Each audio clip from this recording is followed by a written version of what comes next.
मैं सर जी खेमराज प्रधान MC रामनगर जनाब। मैं इतना खड़ोता पार्क के कन्नै गै एक कोई रमेश शेख का नां का बंदा आया।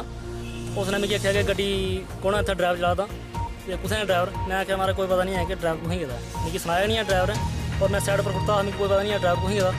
थोड़ा बाद ओह् आया तो मिगी गाली पेई आ आखन लगा तू लीडर बना।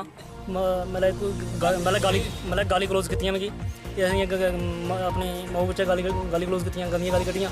वो आखन लगा तू स्ट्राइक रन होना जकदम तू अगर तेरी मर्जी नहीं है नौकरी करनी तू नौकरी छड्ड दे तो और नौकरी छड्डी दे तू अगर तू नहीं है तू लीडरी। मैं तू बड़ा बारी कोई टाउन हाल दिक्खेआ मैं सर जी इस साढ़े कन्नै कोई तलक गै नहीं होदा। कोई समझ नहीं लगी कि ओह्दा किस तरीके कन्नै उस मेरे कन्नै पेश होया। वो एक बहाना जहा लेता उसने कि मैं साइड पर उड़ता था मिगी पता नहीं है मिगी इस चीज़ का पता नहीं है कि ड्राइवर कुत्थै गेदा और गड्डी रस्ता जाने आस्तै है हा। लेकिन उस जाने का बहाना लेता साड़ी गड्डी का जी चाबी गड्डी तो गोजा पाई तो इन्नियां गंदियां गाली कड्ढियां उसने तो धमकी दी कि मैं तुकी दिक्खे लगा तू बड़ा लीडर बना है। मैं तुके रामनगर कई बार कमेटी दिक्खा मैं कि मैं कमेटी नौकरी करना और मैं इत्थै होना आखना लीडरी करना। मैं लीडरी करना मैं अपने मुलाजम बाकी साड़ी कोई लीडर नहीं है।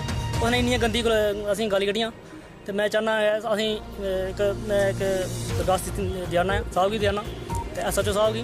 बड़ी मांग की है मांग साड़ी है कि तां तक साढ़े कोला माफी मंग ते जां उसी अरेस्ट कीता जा जां साढ़े कोला माफी मंगे हो चक असें चाहिदा इंसाफ चाहिदा।